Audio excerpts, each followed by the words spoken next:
पंडित साहेब नमस्कार. आमच्या स्टुडिओत पुन्हा एकदा आपलं हार्दिक स्वागत. आता जसं अंतर्देशीय ह्याच्यात तुम्ही मदत म्हणलात तसंच तिथे जेव्हा लोकं जातात त्या कंपनीशी व्यवहार करत असतात तर अंतर्देशीय नियमही काही वेगळे असतील होय. तर त्याच्यासाठी चेंबर गाईड करतं का? कारण तुम्ही अ, म्हणालात की त्या देशांच्या नाही, चेंबरशी नाही, पण तुम्ही नाही तसं नाही आम्ही फारसं गाईड नाही करत. हं, ॲक्च्युली काय सांगू का, की ज्या ठिकाणी एखाद्या उद्योजकाला हं, एखादा सल्ला कोणत्यातरी काय मार्केटिंग रिलेटेड, फायनान्स रिलेटेड असा पाहिजे असतो. हं, हं. त्यावेळेला तो आणि त्याचा सल्लागार यांनी एकत्र येणं आणि काम करणं हे सगळ्यात योग्य हं, असतं. हं. अशा ठिकाणी चेंबर फारसं करू शकत नाही. राईट. ज्यावेळेला इन्स्टिट्यूशनल बेसिसवर तुम्हाला काम करायचं असतं, हं, म्हणजे परदेशच्या अँबॅसेडरना इथं आणणं, हं. त्यांच्या कॉन्सल जनरलला आणणं किंवा आपल्या लोकांची दुसऱ्या मार्केटमध्ये टूर घेऊन जाणं, हं. अशा प्रकारची कामं चेंबर करू शकतं. राईट. पण कुठल्या माणसाला करसल्ला पाहिजे असेल हं. तर तो चेंबर देत नाही. हं.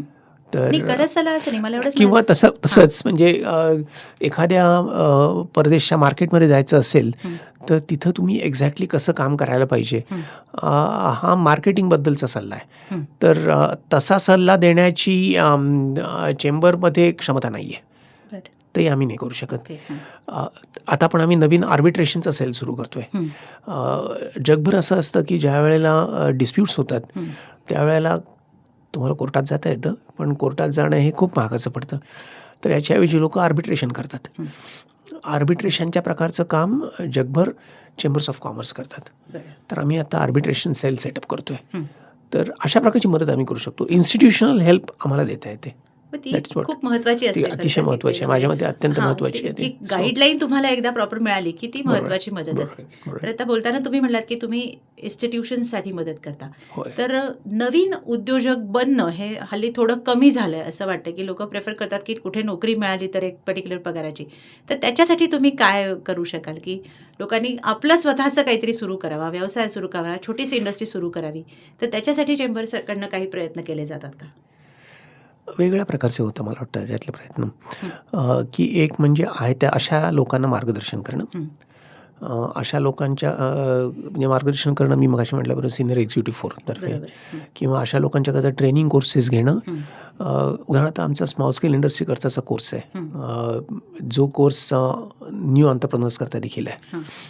की ज्याच्यामध्ये तुम्ही स्वतः असा नवीन व्यवसाय सुरू केला तर तुम्ही मार्केटिंग कसं कराल, तुम्ही सेलिंग कसं कराल, हं, तुम्ही हं, फायनान्स कसे ऑर्गनाईज कराल, राईट. तुम्ही मॅन्युफॅक्चरिंग कसं कराल, क्वालिटी कंट्रोल कशी कराल, हं, या सगळ्याचा ट्रेनिंग प्रोग्रामचा असतो. हं. तसंच मध्ये आम्ही फॅमिली MBAs करता प्रोग्राम ट्राय केला. तर चांगला झाला नाही फारसा आमचा. हं. पण की एखाद्या कुटुंबामध्ये स्वतःचा व्यवसाय आहे आणि तिथे नवीन पिढी येते आहे हं, आणि नवीन पिढीला ह्या धंद्याला काहीतरी कम्प्लिटली नवीन दिशा द्यायची आहे. हं. तर अशा माणसाला कुठल्या प्रकारचे इनपुट्स लागतात त्याचं बरं. आम्ही मध्ये काही काम केलं. हं, अशा अनेक प्रकारची कामं चालू असतात. हं, हं. तर मग अजून वेगळं वेगळं काय तुमचं चेंबरची कामं आहेत?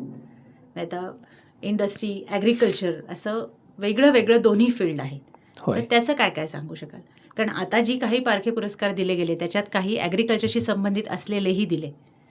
तर त्याची काय पार्श्वभूमी आहे किंवा कसं ते काम होतं? ॲग्रिकल्चर प्रॉडक्ट्स म्हणजे manufacture of or agriculture processing हं. Is like any other industry. मी म्हटल्याप्रमाणे मी मगाशी म्हटल्याप्रमाणे पुण्यामध्ये 1100 युनिट्स आहेत हे हं, करणारी. हं, हं. तर ह्या युनिट्सच्या ही सगळी युनिट्स आमच्या पारखे पारितोषिकाला एलिजिबल आहेत. कारण it's a food processing industry is an industry. Right.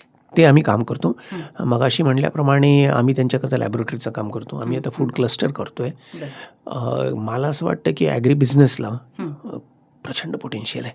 हं, महाराष्ट्राच्या आसपास हॉर्टिकल्चर आहे, फ्लॉरिकल्चर आहे, ॲग्रिकल्चर आहे. हं, आणि याच्यात चांगली काम केलेली लोकं देखील आहेत हं, आणि अशी लोकं आमच्याशी संलग्न आहेत. हं, त्यामुळं ह्या लोकांच्या थ्रू गव्हर्नमेंटला त्यांच्या पॉलिसीजला मदत करणं हं, किंवा ह्या उद्योजकांना नवीन माहिती देणं, हं, त्यांना प्रोत्साहन देणं, हं. हे चेंबर करतं. या दोन्ही गोष्टी चेंबर करतं. दोन्ही गोष्टींचा तुम्ही म्हणजे होय. त्या लोकांना गव्हर्नमेंटच्या ज्या काही पॉलिसीज आहेत त्या होय, सांगणं होय, किंवा त्यांच्या होय. काही शंका असतील तर त्या गव्हर्नमेंटपर्यंत पोहोचवून त्याच्यावर सोल्युशन निघणं ह्या हो, दोन्ही हो. गोष्टी चेंबरतर्फे केल्या जातात. आमच्याकडं ॲग्रीवरचा अतिशय स्ट्रॉंग सेल आहे. हं, आमच्याकडे त्याचे जे ऑफिसर आहेत, केळकर म्हणून एक आहेत. हं. तर ही इज एक्स्ट्रीमली क्वालिफाईड. अच्छा. त्यांना बऱ्याच ठिकाणी कन्सल्टेशनकरता आणि भाषणाकरता बोलवणं येत असतं नेहमी. मेडिसिनल प्लॅन्ट्स किंवा एनर्जी एफिशियंट प्लॅन्ट्स याच्याबद्दलचा त्यांचा अभ्यास आहे आणि त्यांचा सल्ला बरेच लोक घेत असतात. आमचे ॲग्रिकल्चर मेंबर्स देखील बरेचसे आहेत. मग आता अजून वेगळ्या योजना काय आहेत तुमच्या चेंबरच्या नवीन येणाऱ्या वर्षासाठी? कारण आता पुन्हा 2006साठी आपण नवीन पारखे अवॉर्ड्स देऊ. ह्या दरम्यान ह्यामधल्या आम्ही काळामध्ये ह्या वर्षात आम्हाला असं करायचं आहे की आम्हाला अवॉर्ड्स खूप वाढवायचे आहेत. उदाहरणार्थ की सगळ्यात जास्त सामाजिक कार्य करणाऱ्या इंडस्ट्रीकरता पुण्यात अवॉर्ड नाही आहे. बरं. कॉर्पोरेट सोशल रिस्पॉन्सिबिलिटी अवॉर्ड नाही आहे. नाही. एन्व्हायरमेंटकरताचं डॉक्टर राठींचा अवॉर्ड आहे, पण त्याच्यात मला वाटतं आणखीन बरीच अवॉर्ड्स घेता येतील. एक आमच्याकडे नवीन अवॉर्ड आता आलेलं आहे की ते अजून इन्स्टिट्यूशनलाइज झालेलं नाही. आम्ही त्याच्यावर काम करतो. एक कुलकर्णी म्हणून एक जण आहेत, त्यांनी अतिशय इंटरेस्टिंग कल्पना मांडली आहे की परदेशी जी गोष्ट अवेलेबल आहे आणि जी पेटंट्सनी कव्हर झालेली नाही आहे अशी गोष्ट तुम्ही कमीत कमी खर्चात भारतात करून बाजारात कशी आणू शकता. Actually it's an award for non innovation. अत्यंत इंटरेस्टिंग कल्पना आहे. ज्या कंपन्या मोठ्या प्रमाणामध्ये आज वाढलेल्या आहेत ना, त्या काय सगळ्या इनोव्हेटिव्ह कंपन्या नाही आहेत. मायक्रोसॉफ्ट नी स्वतःचे प्रॉडक्ट्स शोधून काढलेले नाही आहेत. दुसरे कोणीतरी काढलेले प्रॉडक्ट त्यांनी परफेक्ट केले आहेत. IBMनी तसंच केलेलं आहे. झेरॉक्सनी ते केलेलं आहे. तर जगातल्या बऱ्याचशा कल्पना कंपन्या दुसऱ्यांचे प्रोजेक्ट्स घेतात, त्याच्यामध्ये काहीतरी वैविध्यता आणतात, नाविन्यपूर्णपणा आणतात, त्याच्यामध्ये त्याचं इकॉनॉमिक्स सुधारतात आणि ते बाजारात विकतात. तर अशा प्रकारच्या भारतीय कंपन्यां अशा प्रकारचे उद्योग करणाऱ्या नव्या उद्योजकांच्याकरता भारतात आता प्राईज नाही आहे. पण आमच्याकडे श्रीत कुलकर्णी म्हणून आलेले आहेत, ते म्हणतात आम्हाला त्याच्याकरता एक प्राईज द्यायचं आहे. तर आज म्हणजे परवा आम्ही आमच्या चेंबरच्या लोकांना हे विचारलं, चेंबरच्या स्टाफला विचारलं की आपण जर नवीन प्राइजेस द्यायची तर आपल्याला किती प्रकारचे आणखीन प्राइजेस देता येतील. आणि अशी जवळजवळ 20 लोकांची म्हणजे 20 वेगळ्या प्राइजेसची आमच्याकडे नावं आलेली आहेत. आणि आता आम्ही इंडस्ट्रीशी बोलणार आहोत की जसं पारख्यांचं पारितोषिक आहे तसं आणखीन कोण कुठल्या कुठल्या विषयावरती पारितोषिक देऊ शकतील. म्हणजे टेक्नॉलॉजीवरती आहेत, ग्रोथवरती आहेत, सोशल रिस्पॉन्सिबिलिटीवरती आहेत, कॉर्पोरेट रिपोर्टिंगवरती आहेत, कॉर्पोरेट गव्हर्नन्सवरती आहेत. जगात बऱ्याच ठिकाणी प्रत्येक स्टेट प्राइसेस देत असतं. म्हणजे अमेरिकेमध्ये उदाहरणार्थ ना की तुम्ही समजा नवीन कंपनी एखादी सुरू केली असेल तर तुमचं स्टेट आहे समजा New Jersey. So New Jersey as a state gives a prize की fastest growing top 20 companies in New Jersey. आणि मग ज्या लोकांचं याच्यात नाव येतं ना ते लोक सगळ्या ठिकाणी ते ॲडव्हर्टाईज करतात, त्याला काहीतरी मान असतो. तसं आपल्याकडे नाही आहे. आम्हाला करायचं आहे, पुण्यामध्ये तसं सुरू करायचं आहे. तर पारखे पुरस्काराला खूप मान आहे आजही. पारखे पुरस्काराला प्रचंड मान आहे. आणि ते तर आम्हाला चालू ठेवायचंच आहे. आणि पण त्या व्यतिरिक्त आम्हाला आणखीन बरीच प्राइजेस आणता येतील असं मला वाटतं. आज काय सांगू का, आपण पारखे पारितोषिकाकडे बघितलं ना त्याच्यात बऱ्याचशा गोष्टी आहेत. एक म्हणजे त्याला आता ही जवळजवळ 60 वर्षाची परंपरा आहे. हे अवॉर्ड ज्यांना मिळालेलं आहे त्यांना त्याचा अनेक दृष्टींनी फायदा झालेला आहे. ह्याबद्दल ज्यांना अवॉर्ड्स मिळालेले आहे त्यांना खूप जिव्हाळा आहे, आपुलकी आहे, अभिमान आहे. आणि ही लोक ज्यांना हे मिळालेले आहे अशी लोक आता व्हॉलंटियर म्हणून खूप मोठ्या प्रमाणात काम करतात.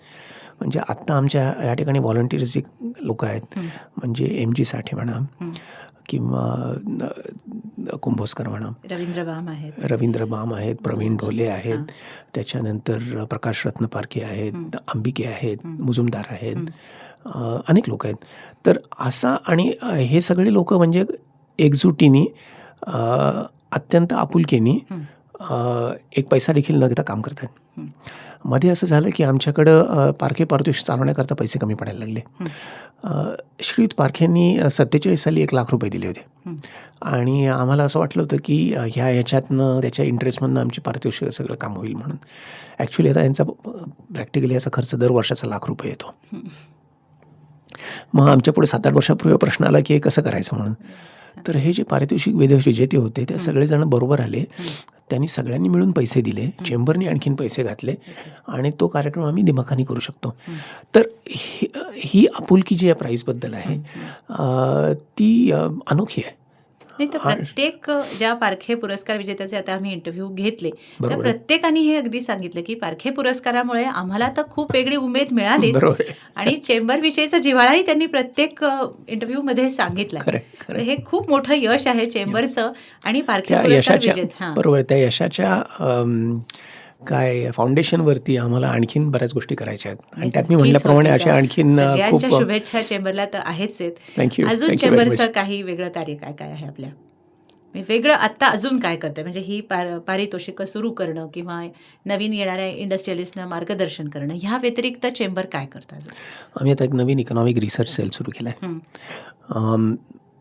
जगभर जे काही चांगले चेंबर्स आहेत ना त्यांचा स्वतःचा इकॉनॉमिक रिसर्च विंग असतो जो आपल्याकडे नव्हता इतके दिवस. We have recruited an economist. बरं. तर आणि आम्ही आता आमचा पहिला प्रोजेक्ट सुरू केलेला आहे की पुण्यामध्ये गेल्या 6-7 वर्षामध्ये कुठल्या प्रकारच्या नवीन इंडस्ट्रीज आलेल्या आहेत, त्या इंडस्ट्रीजचं स्केल काय आहे, त्यांचं नेचर काय आहे वगैरे. So we are doing a project on that. We are doing also a project on ज्या IT इंडस्ट्रीज पुण्यामध्ये आहेत त्यांच्याकरता आम्ही सर्व्हेस करतो आहे, सॅलरी सर्व्हे करतो आहे की कुठल्या प्रकारची लोकं येत आहेत. आम्ही आता प्रोजेक्ट करणार आहोत. आमची खूप इच्छा आहे पण अजून झालेली नाही आहे, ते मला करायचं आहे फार.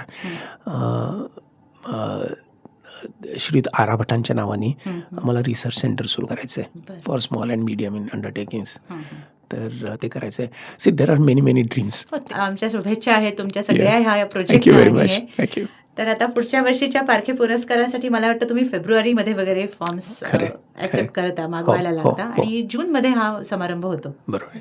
तर आता नवीन प्रोसिजर बहुतेक तुमची सुरू होईलच लागेल त्या लोकांचं सर्वेक्षण करणं आणि तर वेगळं काही त्याच्यात तुम्हाला आढळतंय का की नवीन इंडस्ट्रीज ज्या काही सुरू होत आहेत त्याच्यात काही वेगळं आहे का? मला वाटतं टेक्नॉलॉजीचा कॉम्पोनंट वाढायला लागलेला आहे, सर्व्हिसेसचा कॉम्पोनंट वाढायला लागलेला आहे. मला असं वाटत नाही की एंटरप्रेन्योरशिप कमी होते म्हणून. एंटरप्रेन्योरशिप वाढती आहे. मला वाटत नाही की म्हणजे उद्योजक बनत नाहीयेत असं नाही, फक्त ते किती नजरेत येत आहेत एवढाच प्रश्न असतो. आणि वेगळ्या इंडस्ट्रीमध्ये आता तुम्ही जर पुण्यामध्ये तुम्ही समजा पुण्यातली सॉफ्टवेअर इंडस्ट्री घेतली तर छोटे छोटे सॉफ्टवेअर खूप डेव्हलप झाले. खूप आहेत. That's all entrepreneurship. मला असं वाटते की first generation technology based entrepreneurship खूप मोठ्या प्रमाणात आहे. तर I am very optimistic about this whole area. Thank you. तुम्ही इथे आलात आणि तुमच्या चेंबरच्या सर्व कामाविषयी आणि पारखे पुरस्काराविषयी आम्हाला माहिती दिली त्याबद्दल आम्ही आभारी आहोत. थँक्यू.